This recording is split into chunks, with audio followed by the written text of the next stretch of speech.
Okay, in this sample we're going to make the slide carrier. And before I do that, I'm going to middle mouse button click on Quick Layer 5 to set it current. I'll right click on it and I'll call this slide carrier, just so I have it on a layer by itself. Next I'm going to switch colors maybe to blue. And now I'm just going to activate that coordinate system. So I'm going to go to current coordinate system, set that coordinate system to be active. I'm going to go up to mold visualization, turn off my cavity, turn on my core, so that I can see how big I can create this insert. And now I'm going to go into the sketcher and start a new sketch. And here I'm just going to rough in my slide. So I'm going to go there, go up a little bit, over a little bit. I'm going to come up, come over, come down, and notice as I come down you see this little witness line. I want to make sure I click when I see that witness line. That'll relate that point to this point. I'm going to come over, wait for the witness line, left click, and then close it. So now I've laid out my sketch. Next, I want to add a relation or a constraint. So I'm going to go to Constraints, and I'm going to choose Coincidence. In this case, I want that edge to be coincident with that edge, which just means it takes up the same space. Maybe I want this edge to be coincident with this edge. So now all I have to do is define my width.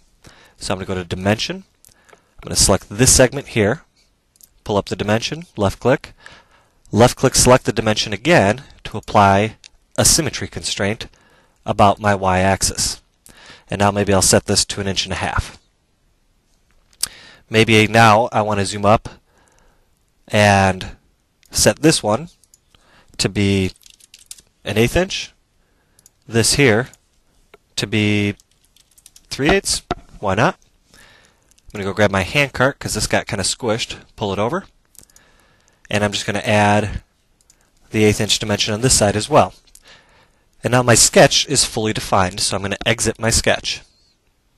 I'm going to click on Cavity Core Block, C-Plane, and now we're going to go create the slide carrier. So to do that, I'll go to my side elements, and I'm going to go choose Slide. Here, the TopSolid'Mold wants us to select the insert for slide creation, so I'm going to choose that insert. It's going to automatically activate this plane. Now the reason I switched back to the mold opening plane first is this way everything's related to the mold opening plane.